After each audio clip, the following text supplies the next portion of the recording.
Democrats in the House of Representatives are closing the shop down tonight until a week from Monday, leaving President Bush twisting slowly in a wind of his own creation.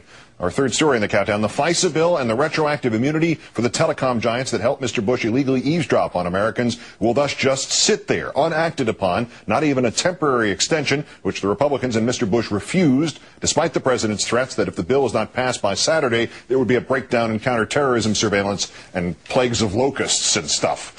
A special comment in a moment. First, the details. House Democrats, in essence, calling the Republicans bluff. They staged a walkout at midday, did the Republicans, led by John Boehner, who in one act managed the cheesy political theater and managed to get out just as representatives were to vote on contempt of Congress citations against Harriet Miers and Josh Bolton. That the Republicans just happened to walk to a stand full of microphones, pure coincidence. The president had started all this with his now daily message of fear and with what apparently he saw as a threat to postpone his scheduled trip to Africa. The House should not leave Washington without passing the Senate bill. Now, I am scheduled to leave tomorrow for a long-planned trip to 5 African nations. Moments ago, my staff informed the House leadership that I'm prepared to delay my departure and stay in Washington with them if it will help them complete their work on this critical bill.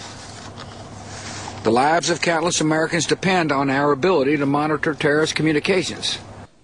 Having lost, he now says he's going to Africa after all. Another threat or promise unfulfilled. Now, as promised, a special comment. A part of what I will say was said here first on January 31st. Unfortunately, it is both sadder and truer now than it was then. Who's to blame, Mr. Bush also said this afternoon. Look, these folks in Congress passed a good bill late last summer. The problem is they let the bill expire. My attitude is if the bill was good enough then, why not pass the bill again? You know, like the Gulf of Tonkin resolution, or Executive Order 9066, or the Alien and Sedition Acts, or slavery. Mr. Bush, you say that our ability to track terrorist threats will be weakened and our citizens will be in greater danger, yet you have weakened that ability. You have subjected us, your citizens, to that greater danger. This, Mr. Bush, is simple enough even for you to understand. For the moment, at least, thanks to some true patriots in the House and to your own stubbornness, you have tabled telecom immunity and the FISA Act. You, by your own terms and your own definitions, you have just sided with the terrorists. You got to have this law or we're all going to die. But practically speaking, you vetoed the law.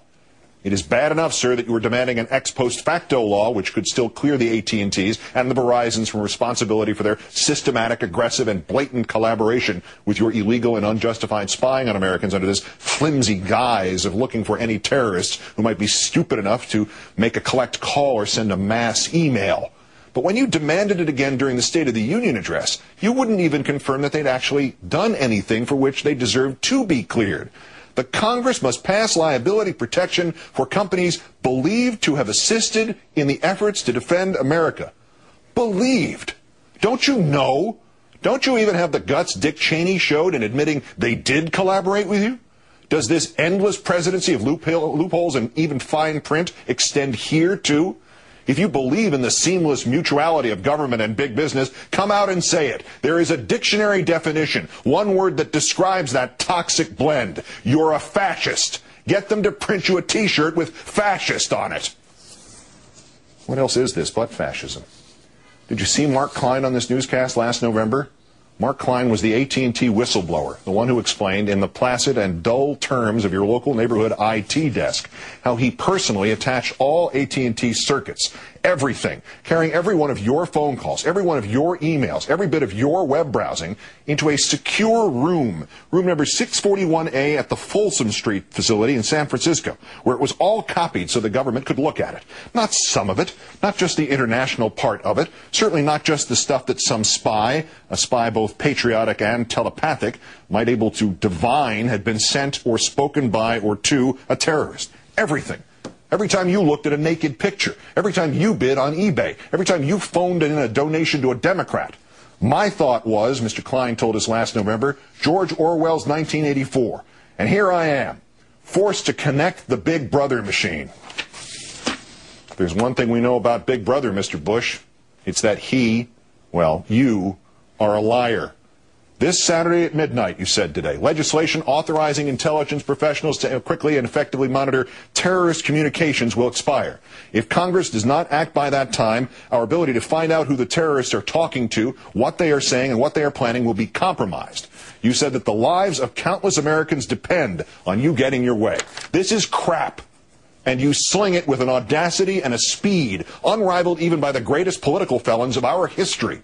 Richard Clarke, you might remember him, sir. He was one of the counter-terror pros, which you inherited from President Clinton before you ran the professionals out of government in favor of your unreality-based reality. Richard Clarke wrote in the Philadelphia Inquirer, "Let me be clear. Our ability to track and monitor terrorists overseas would not cease should the Protect America Act, expire.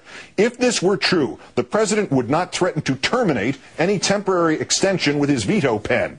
All surveillance currently occurring would continue even after legislative provisions lapsed because authorizations issued under the act are in effect up to a full year." You are a liar, Mr. Bush. And after showing some skill at it initially, you have ceased to even be a very good liar. And your minions, like John Boehner, your Republican congressional crash dummies, who just happen to decide to walk out of Congress when a podium full of microphones await them, they should just keep walking out of Congress and, if possible, out of the country. For they, sir, and you, sir, have no place in a government of the people, by the people, for the people. The lot of you are the symbolic descendants of the despotic middle managers of some banana republic, to whom freedom is an ironic brand name, a word you reach for when you want to get away with its opposite. Thus, Mr. Bush, your panoramic invasion of privacy is dressed up as protecting America. Thus, Mr. Bush, your indiscriminate domestic spying becomes the focused monitoring only of terrorist communications. Thus, Mr. Bush, what you and the telecom giants have done isn't unlawful. It's just the kind of perfectly legal, passionately patriotic thing for which you happen to need immunity. Richard Clarke is on the money as usual.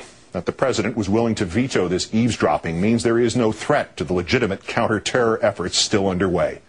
As Senator Kennedy reminded us in December, the president has said that American lives will be sacrificed if Congress does not change FISA. But he has also said that he will veto any FISA bill that does not grant retroactive immunity. No immunity, no FISA bill. So, if we take the president at his word, he's willing to let Americans die to protect the phone companies. And that literally cannot be. Even Mr. Bush could not overtly take a step that actually aids the terrorists. I'm not talking about ethics here. I'm talking about blame. If the president seems to be throwing the baby out with the bathwater, it means we can safely conclude there is no baby. Because if there were, sir, now that you have vetoed an extension of the eavesdropping, if some terrorist attack were to follow, you would not merely be guilty of siding with the terrorists. You would not merely be guilty of prioritizing the telecoms over the people. You would not merely be guilty of stupidity. You would not merely be guilty of treason, sir. You would be personally and eternally responsible. And if there is one thing we know about you, Mr. Bush, one thing you have proved time and time again, it is that you are never responsible. As recently ago as 2006, we spoke words like these with trepidation. The idea that even the most cynical and untrustworthy of the politicians in our history, George W. Bush, would use the literal form of terrorism against his own people was dangerous territory. It seemed to tempt fate, to heighten fear. We will not fear any longer. We will not fear the international terrorists. We will thwart them. We will not fear the recognition of the manipulation of our yearning for safety. We will call that what it is, terrorism. We will not fear identifying the vulgar hypocrites in our government. We will name them. And we will not fear George W. Bush, nor will we fear because George W. Bush wants us to fear.